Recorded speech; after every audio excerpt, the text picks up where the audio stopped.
Tutorial में आपका स्वागत है। आज के इस वीडियो में हम वैसे प्रश्नों पर चर्चा करने वाले हैं जो बोर्ड के एग्जाम में यानी मैट्रिक का जो एग्जाम होता है उस एग्जाम में हर साल इस टाइप का प्रश्न पूछा जाता है। तो उसी टाइप के प्रश्नों पर आज हम चर्चा करने वाले हैं। तो इस वीडियो के आप अंत तक बने रहें और इस जो क्वेश्चन बताने जा रहे हैं इस क्वेश्चन को देखिए और समझिए, क्योंकि हर साल 2 से 3 नंबर का इस टॉपिक से प्रश्न रहता है। तो देखिए यहाँ पे हम प्रश्न लिख चुके हैं। यहाँ पे प्रश्न है 0.6 और 6 के ऊपर क्या दिया हुआ है, रेकरिंग दिया हुआ है, को P बटा Q के रूप में व्यक्त करें, जहां P और Q पूर्णांक है एवं Q is equal to not 0। कह रहा है प्रश्न कि 0.6, क्या प्रश्न का है 0.6 और इसके ऊपर जो यह आवर्त दिया है, रेकरिंग दिया हुआ है, इसे हमको P बटा Q के रूप में व्यक्त करना है। P बटा Q कहने का मतलब क्या है, परिमेय संख्या, क्योंकि हम जानते हैं कि परिमेय संख्या का परिभाषा होता है जिसे P बटा Q के रूप में व्यक्त किया जा सके उसे क्या कहते हैं, परिमेय संख्या कहते हैं। और P और Q क्या होना चाहिए, पूर्णांक होना चाहिए और Q 0 के बराबर नहीं होना चाहिए। तो वैसी संख्याओं को परिमेय संख्या कहते हैं। तो इसे हमें परिमेय संख्या के रूप में ही बदलना है। तो देखिए अगर यह प्रश्न केवल 0.6 रहता, केवल दिया रहता 0.6 को P बटा Q के रूप में व्यक्त कीजिए तो बहुत आसानी था। इसको दशमलव उड़ाते और बटा में 10 लिख देते और 2 से काट देते तो 2 3 6 और 2 5 10, 3 बटा 5 इसका क्या हो जाता है, आंसर हो जाता। लेकिन इसमें इस प्रश्न में 0.6 के ऊपर जो यह आवर्त दिख रहा है, इस कारण हम इसको ऐसा नहीं कर सकते हैं। तो ऐसा नहीं कर सकते हैं तो कैसे बनाएंगे उसको हम समझते हैं। इस टाइप का प्रश्न हर साल पूछा जाता है आपके एग्जाम में। तो आइए देखते हैं कि इस टाइप का प्रश्न हम कैसे बनाएंगे और हम सब्जेक्टिव के रूप में भी देखेंगे और ऑब्जेक्टिव के लिए भी समझेंगे कि ट्रिक के आधार पे डायरेक्ट हम आंसर कैसे निकाल ले। तो यहाँ पे प्रश्न दिया है 0.6 के ऊपर आवर्त। तो सबसे पहले जो दिया होगा उसको हम x मान लेंगे, यानी माना लिख देंगे यहाँ पे, माना x बराबर 0.6 के ऊपर आवर्त। इस आवर्त का मतलब ये जो बार दिया हुआ है इसका मतलब हम समझाते हैं। अगर यहाँ पे दिया हो 0.3 के ऊपर आवर्त, इसका मतलब है कि यह 0.333 डैश डैश यह अनंत बार है। अगर 0.6 के ऊपर आवर्त है तो इसका मतलब है कि यह 0.666 अनंत बार, जितना बार लिखे तब भी यह खत्म होने वाला नहीं है। तो इस आवर्त का मतलब यही होता है। तो इसे हम ऐसे भी लिख सकते हैं, x बराबर 0.666 और डैश डैश दे देंगे। डैश डैश दर्शा रहा है चूंकि यह अनंत तक जाएगा और इसे हम समीकरण नंबर 1 मान लेंगे। क्या मानेंगे, समीकरण नंबर 1। आगे देखते हैं। तो यहाँ पे ध्यान देना होता है, इस टाइप का प्रश्न दे सकता है, जैसे यह प्रश्न दिया है 0.6 के ऊपर आवर्त। नेक्स्ट प्रश्न हमारा हो सकता है 0.47 के ऊपर आवर्त। तो ध्यान रखेंगे अगर 1 के ऊपर आवर्त हो तो इस समीकरण 1 में हम 10 से गुना कराएंगे। अगर 2 के ऊपर आवर्त हो तो 100 से गुना कराएंगे। अगर 3 के ऊपर आवर्त हो तो 1000 से गुना कराएंगे। इस बात को हमेशा हम अपने माइंड में सेट कर लेंगे कि अगर 1 के ऊपर आवर्त है तो 10 से गुना करेंगे इसमें समीकरण 1 में। अगर यहाँ पे एक और अंक रहता और दोनों पे आवर्त रहता तो 100 से गुना करते, 3 रहता तो 1000 से करते, 4 अंक रहता तो 10,000 से करते। यहाँ पे क्या है, 1 अंक है तो यहाँ पे हम क्या करेंगे, समीकरण 1 में 10 से गुना कर देंगे या इसके दोनों तरफ हम 10 से गुना कर देंगे। तो लिख रहे हैं दोनों तरफ 10 से गुणा करने पर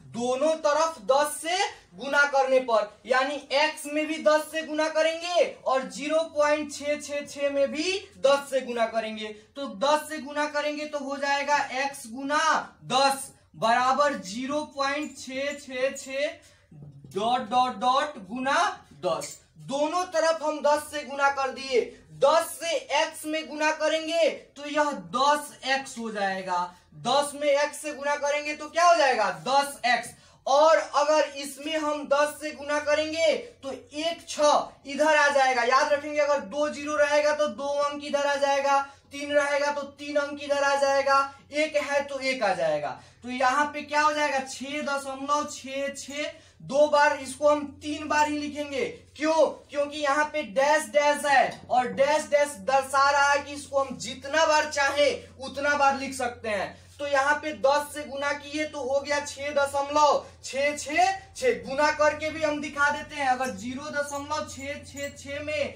हमको 10 से गुना करना हो तो यहाँ पे 10 से गुना करना है, तो यहाँ से अगर हम दशमलव उड़ा दें तो यहाँ पे क्या हो जाएगा 1000, 1 0 से 1 0 कट जाएगा, और फिर 100 है तो 2 के बाद दशमलव बैठेगा तो 6 दशमलव क्या हो जाएगा 6, तो यही चीज 10 से हम गुना कराएं तो 6.66, और चूंकि इसमें डॉट डॉट है तो एक और 6 हम लिख दिए हैं। अब यहाँ पे अगर 2 0 रहता तो वैसे हम नहीं करेंगे, अगर 1 0 है तो 1 अंक को इधर कर देंगे, 2 0 रहेगा तो 2 अंक को इधर कर देंगे, 3 0 रहेगा तो 3 अंक को इधर कर देंगे। यहाँ पे जब गुना किए तो इसको हम लिखेंगे समीकरण नंबर 2, समीकरण 1 और 2 को समीकरण मिला, समीकरण 1 और 2 में बड़ा समीकरण 2 है, छोटा है समीकरण 1, तो समीकरण 2 में से समीकरण 1 को हम घटा लेंगे। नेक्स्ट हमारा क्या काम होगा, समीकरण 2 में से समीकरण 1 को घटाना, तो यहाँ पे हम लिख रहे हैं समीकरण 2 में से समीकरण 1 को घटाने पर, अब समीकरण 2 में से 1 को घटाते हैं तो LHS वाला में से LHS घटेगा, RHS वाले में से RHS घटेगा, तो 10x में से x घटेगा तो हो जाएगा 10x माइनस x बराबर, यहाँ पे क्या है 6.666 डॉट डॉट माइनस क्या है 0.666 डॉट डॉट, यहाँ पे 10x में से x जाएगा तो 9x हो जाएगा, और यहाँ पे 6 में से जब हम घटाएंगे तो इधर 6 है, डॉट डॉट है, ये सब कैंसिल कर देगा, और 6 में से 0 घटेगा तो 6 हो जाएगा। इसको ऐसे समझ लेते हैं जैसे घटाना है 6.666 में से घटाना है 0.666, इसमें भी डॉट डॉट है, इसमें भी डॉट डॉट है, इधर वाला का टर्म इधर वाला सेम है, सब 0 0 हो जाएगा, और यहाँ पे आके 6 में से जब 0 घटेगा तो 6.00 का कोई मतलब नहीं होता है, यानी डायरेक्ट यहाँ पे हम 6 लिख देंगे, यानी इस साइड से घटा लेंगे, इस साइड वाला टर्म कैंसिल हो जाएगा। अब यहाँ पे 9 जो है गुना में है तो इस साइड जब भेजेंगे इसको तो भाग में जाएगा, तो x बराबर 6/9 हो जाएगा, तो इसको काट देंगे तो 3 दूना 6 और 3 तिरका 9, यानी 2/3, यानी x का मान जो आ गया 2/3 आ गया, जो एक p/q के रूप में है, परिमेय संख्या के रूप में है, तो 0.6 को हम जब परिमेय संख्या के रूप में बदले तो हमारा आंसर 2/3 मिल गया। तो ऐसा प्रश्न हमको 2 नंबर में भी पूछ सकता है और ऑब्जेक्टिव में भी पूछ सकता है। अगर ऑब्जेक्टिव में पूछता है तो इतना बनाएंगे तो हमारा टाइम बर्बाद होगा, अगर यह 2 नंबर 3 नंबर में पूछा है तब ऐसे बना के उतना मार्क्स हम पा सकते हैं, लेकिन ऑब्जेक्टिव में पूछ दे तो इतना बना के हम टाइम पास नहीं करेंगे, इसको ट्रिक के आधार पे समझ के डायरेक्ट आंसर टिक करेंगे। जैसे एग्जाम में कैसे प्रश्न देगा, दे देगा प्रश्न 0.6 के ऊपर आवर्त को p/q के रूप में लिखें, और ऑप्शन ए दिया रहेगा 5/3, ऑप्शन बी दिया रहेगा 2/5, ऑप्शन सी दिया रहेगा 2/3 और ऑप्शन डी रहेगा 3/2। यही प्रश्न ऑब्जेक्टिव में भी, यही प्रश्न सब्जेक्टिव सब्जेक्टिव में भी। अगर सब्जेक्टिव में पूछेगा तो ऐसे बना के फुल मार्क्स पाएंगे, लेकिन जब ऑब्जेक्टिव में पूछेगा तो इतना बना के आंसर लाने में हमको समय लगेगा। तो आइए ट्रिक के आधार पे समझते हैं। तो अगर एक अंक हो और जैसे यहाँ पे प्रश्न क्या दिया है, 0.6 के ऊपर आवर्त, क्या है प्रश्न, 0.6 के ऊपर आवर्त, दशमलव के बाद एक संख्या है और एक ही के ऊपर क्या है, आवर्त है। तो इसमें ट्रिक क्या कहता है कि जितना अंक दिया हो उसके बाटा में 9 कर दें। तो 6 दिया है तो 6 के बाटा में 9, जितना दिया रहे 0.7 दिया रहेगा तो 7/9। यहाँ पे हम 6/9 किए कि यहाँ पे देखिए हमारा 6/9 आया था, x बराबर आया था 6/9। तो इसको हम फिर यहाँ पे काट देंगे तो 2 तिया 3 दूना 6 और 3 तिरका 9, आंसर क्या मिल गया, 2/3। यानी ऑप्शन नंबर सी हमारा जो हुआ वह राइट आंसर हो गया। तो जितना दिया रहेगा उसके बाटा में हम 9 कर देंगे। अगर 0.7 के ऊपर आवर्त हो तो डायरेक्ट 7/9, 0.8 के ऊपर आवर्त हो तो डायरेक्ट 8/9। अगर कटने वाला होगा तो काटेंगे, नहीं कटने वाला होगा तो उतना ही हमारा आंसर आएगा। तो आइए आगे पढ़ते हैं कि अगर 2 संख्या हो उसके ऊपर आवर्त हो तो उसके लिए भी, सब्जेक्टिव के लिए भी और ऑब्जेक्टिव के लिए भी।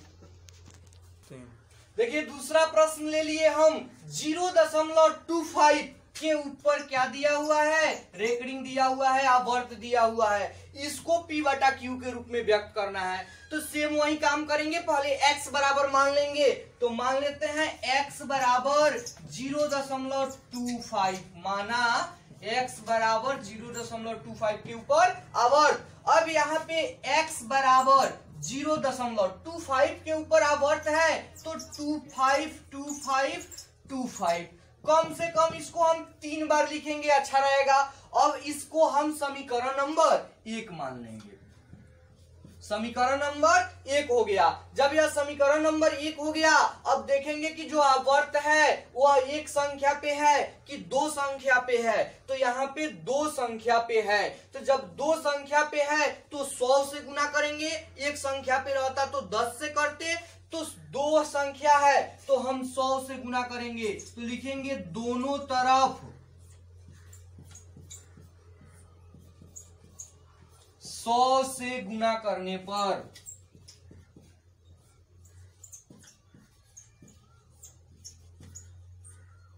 अब दोनों तरफ इधर भी 100 से गुना, इधर भी 100 से गुना, तो x गुना 100, इधर 0.25 डॉट डॉट गुना 100, 100 से x में गुना हुआ तो 100x, और इधर जब 100 से गुना हुआ तो 2 अंक आ जाएगा, चूंकि 2 0 है तो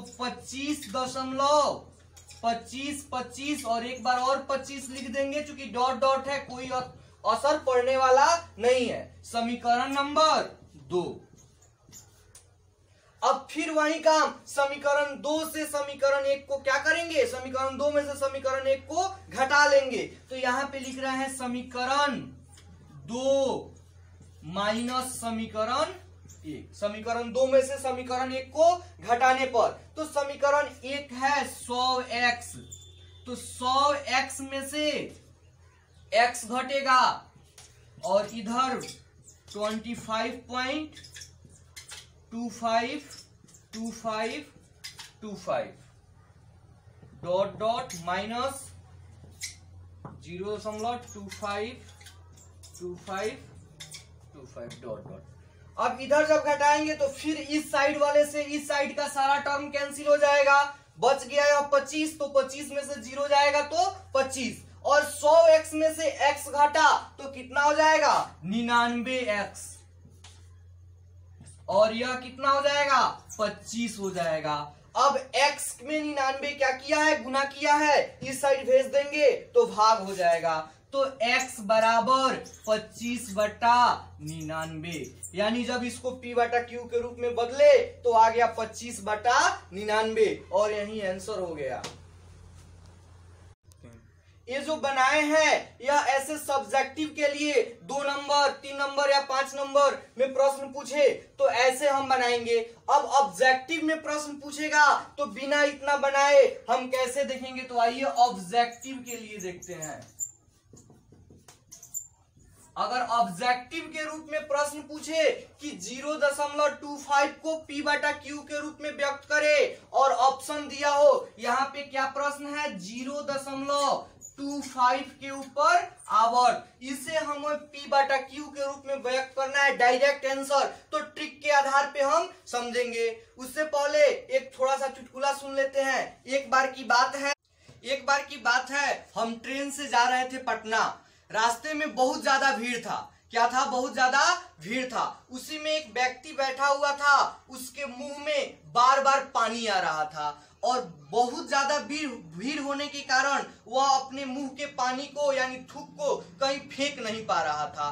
तो वह अपने बगल में बैठे हुए यात्री से पूछा कि मेरे मुंह में बार बार पानी आ रहा है, इसको कहाँ हम थूक दें? तो वह जो यात्री था वह बोला कि आप यहाँ से चले जाइए और आगे जाने पे आपको एक लाल बटन मिलेगा, उस बटन को जोर से दबाइएगा और दबाने के बाद मुंह खुलेगा और उसमें आप थूक लीजिएगा। वह आदमी वहां से उठा और आगे चल दिया। आगे गया ट्रेन में तो देखा एक औरत थी और बहुत बड़ा रेड कलर का टिकुली यहाँ पे बिंदी लगाए हुए थी। और वह सोचा कि यही जो है क्या है, रेड कलर का बटन है, और गया और ऐसे पकड़ा और बहुत जोर से दबा ऐसे। तो जब कस के दबा तो औरत को दर्द हुआ, तो दर्द के कारण वह चिल्लाई। तो कैसे चिल्लाई? तो बोली आ। तो जब ऐसे आ बोल के वह चिल्लाई तो उस व्यक्ति को लगा कि अब मैं जो थूकने वाला हूँ वह आदमी बोला है कि मुंह खुल जाएगा, लगता है कि मुंह खुल गया है,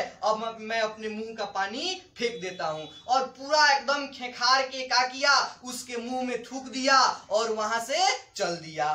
तो यह है हम लोग इंटरटेनमेंट के लिए। हंसते रहिए आप लोग, और पढ़ाई के साथ साथ इंटरटेनमेंट भी जरूरी है, इसीलिए यह कोई सच्ची घटना नहीं है, यह एक चुटकुला है, आपको हंसाने के लिए हम बताए हैं। आइए हम अपने ट्रिक को समझते हैं। तो ट्रिक क्या है? 0.25 के ऊपर आवर्त, इसको हमको P बटा Q के रूप में बदलना है। अगर 0.6 था तो वहां पे क्या करते थे 6 बटा 9, चूंकि एक आवर्त था इसलिए 9। यहाँ पे क्या है 2 के ऊपर आवर्त है तो कुछ नहीं करेंगे, जितना दिया है उतना बटा और 2 9 यानी 99। तो 25 बटा क्या हो गया 99। अगर ऐसा ही प्रश्न दिया हो 0.31 को P बटा Q के रूप में व्यक्त कीजिए, तो इसको जब P बटा Q के रूप में व्यक्त करेंगे तो हम डायरेक्ट क्या आंसर लिखेंगे 31 बटा 99। आप ऐसे निकाल के देख सकते हैं, आपका 31 बटा 99 ही आंसर आएगा। आइए नेक्स्ट टाइप के पढ़ते हैं, सब्जेक्टिव टाइप भी और ऑब्जेक्टिव टाइप भी।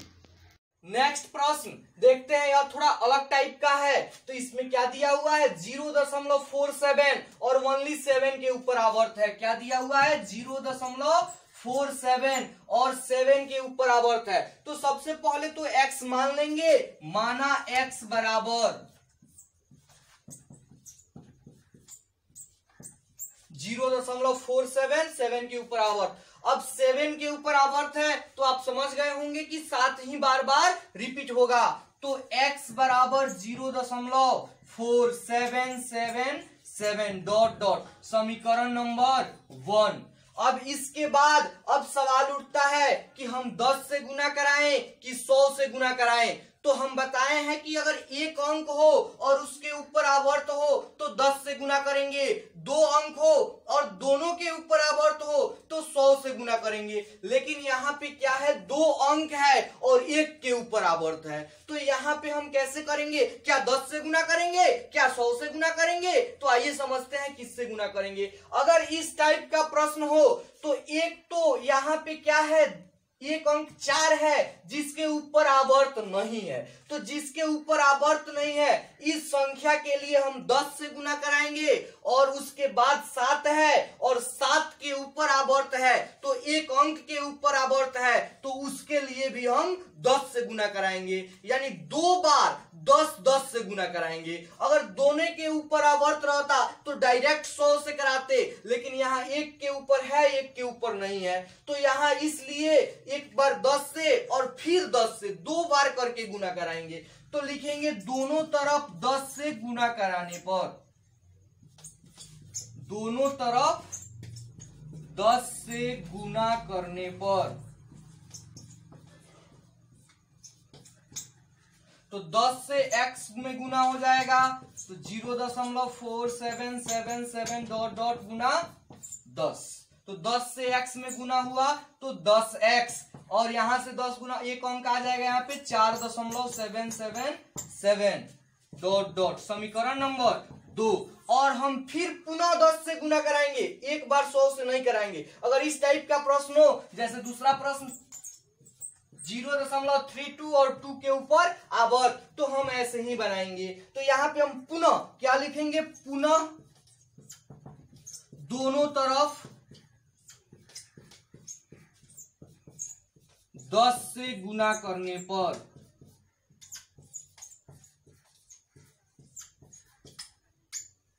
तो फिर 10 से गुना कराएंगे तो इसमें समीकरण 2 में कराएंगे हम, तो 10x गुना 10 और 4.777 डॉट डॉट गुना 10, तो 10 से 10x में गुना हुआ तो कितना हो जाएगा 100x, और यहां से एक और अंक इधर आ जाएगा यानी 47.777, समीकरण नंबर 3। अब इसमें समीकरण 3 में से समीकरण 2 को घटाएंगे, तो समीकरण यहां पे लिख देंगे, समीकरण 3 में से समीकरण 2 को घटाने पर, तो समीकरण 3 क्या है 100x है, और समीकरण 2 10x है, तो 100x में से 10x घटेगा तो 100x माइनस 10x, और यहाँ पे क्या है 47.777 dot dot minus 4.777 dot dot, तो इस 77 वाला सा 77 वाला क्या होगा, कैंसिल हो जाएगा, और 100x में से 10x घटेगा तो कितना बचेगा, 100x में से 10x घटेगा तो कितना बचेगा 90x, और यहाँ पे 47 7 वाला टर्म इससे कैंसिल, और 47 में से ओनली 4 घट जाएगा तो कितना हो जाएगा 43, गुना में है तो x बराबर 43/90, ये भी p बटा q के रूप में हो गया, यानी इसका आंसर आ गया 43/90। यह सब्जेक्टिव के रूप में हो गया। ऑब्जेक्टिव के रूप में हम डायरेक्ट आंसर कैसे टिक करेंगे उसको समझ लेते हैं। तो यहाँ पे ऑब्जेक्टिव में सेम यही प्रश्न हम ले लेते हैं, 0.47 के ऊपर आवर्त को p बटा q के रूप में व्यक्त करना है। तो यहाँ पे क्या होगा, तो देखिए एक अंक जब था तो हम उसके बटा में 9 कर दे रहे थे, 2 अंक जब था तो बटा में 99 कर दे रहे थे, 3 अंक जब रहेगा तो और तीनों के ऊपर जब आवर्त रहेगा तो बटा में 999, लेकिन यहाँ पे एक अंक है, 2 अंक है और एक ही के ऊपर आवर्त है, तो ऐसी संख्याओं में बटा में 90 करेंगे। क्या करेंगे, बटा में 90 करेंगे, और जो इधर संख्या दिया रहेगा उसमें से यह वाला जो संख्या जिस पे रेकरिंग नहीं रहेगा उसको घटा लेंगे। तो 47 में से हम 4 घटा लेंगे तो कितना बचेगा 43, और बटा में क्या देंगे 90। यही हमारा आंसर आया है 43/90। एक और एग्जांपल लेके देख लेते हैं, जैसे हो 0.32 और केवल 2 के ऊपर आवर्त हो, तो क्या करेंगे 32 में से 3 घटा लेंगे, तो 32 में से 3 घटाएंगे तो कितना हो जाएगा 29, और इस तरह के प्रश्न में बटा में क्या होता है 90, यानी 29/90। ऐसे करके हम ऑब्जेक्टिव को टिक मार सकते हैं। उम्मीद करते हैं कि आपको यह वीडियो अच्छा लगा होगा। अगर वीडियो अच्छा लगा हो तो चैनल को सब्सक्राइब कर लीजिए और बेल आइकन को दबा दीजिए, ताकि जब भी हम वीडियो अपलोड करें उसका नोटिफिकेशन आपके पास पहुंच सके। और वीडियो को लाइक कीजिए और नीचे कमेंट करके बताइए कि आपको वीडियो कैसा लगा है।